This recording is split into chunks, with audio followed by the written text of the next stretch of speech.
afternoon. My name is Brianne. I'm going to be your nurse for today, and I believe that you're coming in for a follow-up from your hospital admission. Is that correct? Yes, I was admitted because some of the chest pain I was having, which I thought was just a little indigestion. It got really bad, and my spouse insisted that I go to the ER. It was a good thing I went, though, because the doctor told me I had mild heart damage, high cholesterol, and encouraged me to start exercising regularly, as well as lose weight.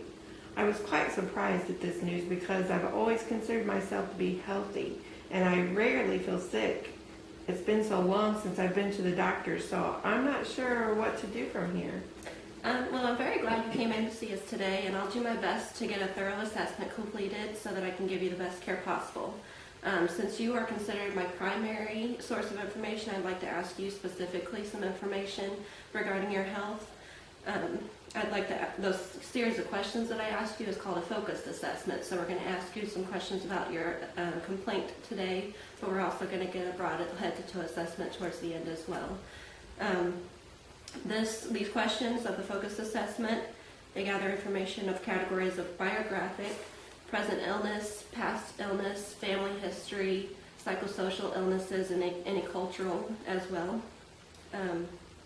And then we'll end with a review of each of your body systems. In the event you become unable to answer any of these questions, though, we'll turn to any secondary sources of your health information. And secondary sources are people like your spouse or a relative or somebody close to you that can give us information on your health, or any past medical records as well. Are you ready to begin, or do you have any questions? No questions, thank you. I'm ready to begin. Okay. The first section is classified as biographic data. This is just simple data, factual data about you that I need to confirm before going on into any further questions. Can you state your full name and date of birth for me? Diana Young, December 25th, 1972. I'm 42 years old. Okay, and I need to confirm that on your hospital band bracelet as well. And can you confirm your gender and your race for me? I'm a Caucasian female. Thank you. And then I also have an address, phone number, and insurance information on my copy. Can you confirm that is correct? Yes, that's all up to date, except my insurance company. Now that's changed to NBH Insurance. Okay, great. I'm going to change that in our forms. And how about any religion that you might be affiliated with? I'm regularly involved in my Catholic church. Okay, and then what is your occupation? I've worked as an accountant and CPA for the same firm for many years, and I work long hours. It's very demanding on me at times. I'm sorry to hear about that. And then can you tell me about those close to you that would be considered as that alternate source of information? And we can only give that information out to you as the privacy of the HIPAA Act. So I need to know who you would like to name as your secondary source.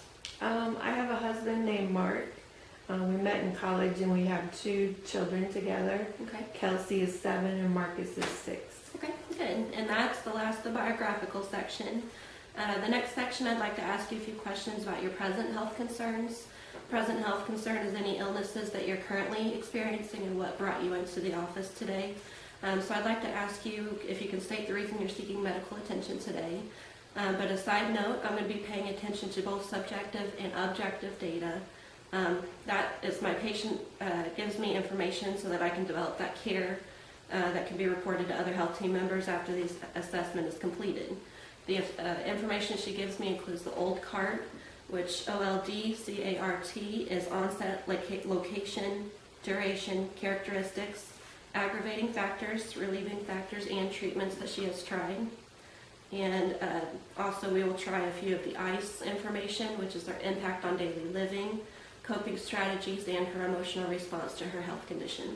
So what brought you into the office today? Well, my chief concern is finding what I need to do to prevent another heart attack, as well as what to do to develop a happier lifestyle. I'm concerned with the intermittent chest pain that I have had, and I want to find instructions on how to lower my cholesterol and lose some of my weight. I also have minor concerns about my general health, such as migraines, which are usually taken care of with the over-the-counter medications and some flakiness of my skin. I usually just use over-the-counter dandruff shampoo, though. Okay. Other than that, I'm not really ever sick, except I seem to sneeze a lot when I mow the grass. Okay. Those are all valid questions, and I'm going to do my best to make sure each one of those are addressed and taken care of. But first, I'd like to just continue our assessment and check a few, we'll go over your medication list with you, and that might give us information to help on any of those concerns of yours. Can I ask you, if you don't mind, a few questions on your past medical history? Sure. Okay, good.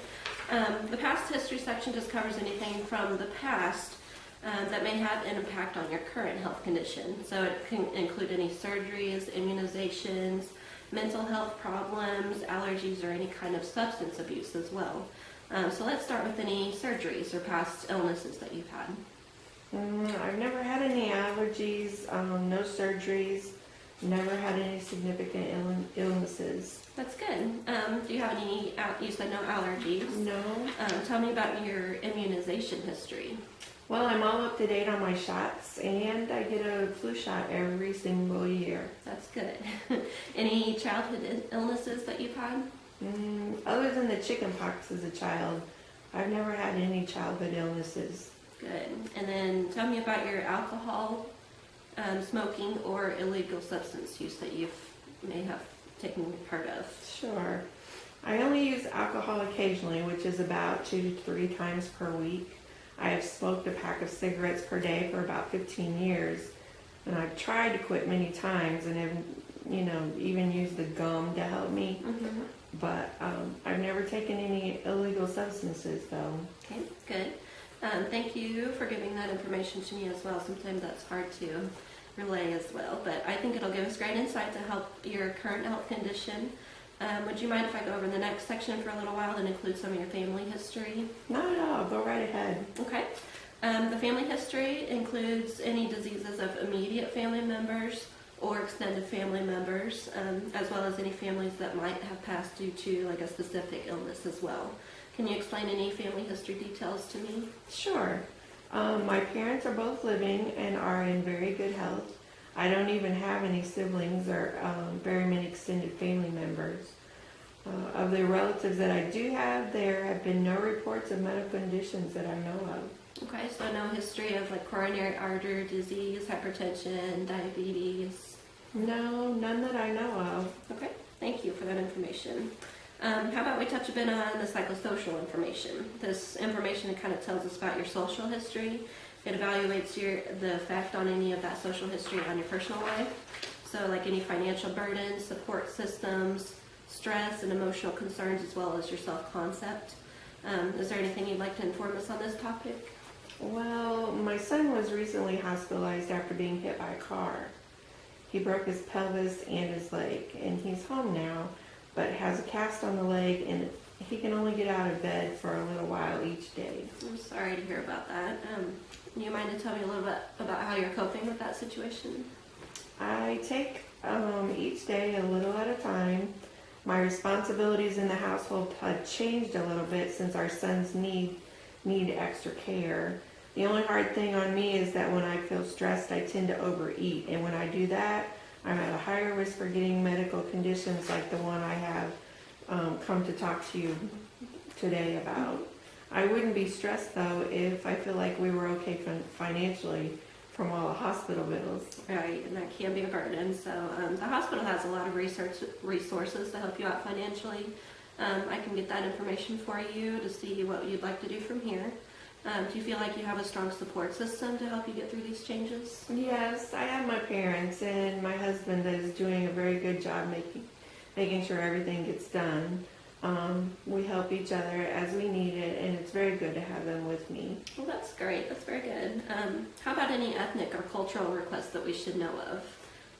It includes any like dietary preferences. If the doctor decides to change your treatment options, he might prescribe a certain diet for you. Or any like religious practices that you want us to respect for you? No, nothing like that. Whatever treatment you think is best for me is fine. Okay, good. Thank you. I guess we're ready to get started on the assessment of each body systems. Usually the assessment starts at head and goes down to the toe, so it's a very routine process, and it's a thorough observation of each body system individually. They consist of like your head, nose, throat, ears, mouth, and they also consist of the eyes as well. And we'll go over your skin, hair, and nails, and then your vascular system and your heart, which was what brings you in today with some chest pain. Lungs and thorax, your breast area, musculoskeletal system and neurological system, and abdominal, urinary, and then it also will end up with your lower extremities. Each of these segments will be done as a different video assessment as we go. So before I begin, I wanted to thank you for all the information that you've given me today so far, and then I wanted to take this time to give you an opportunity to ask any questions that you might have so far. Well, thank you, but I don't have any questions at this time. You've done a great job getting information that pertains to my health, and I'm glad that you're being so thorough in order to make the decision on how to make my health better. Good. Well, thank you. The doctor will be in shortly for you, and he'll look over these assessment notes. Thank you.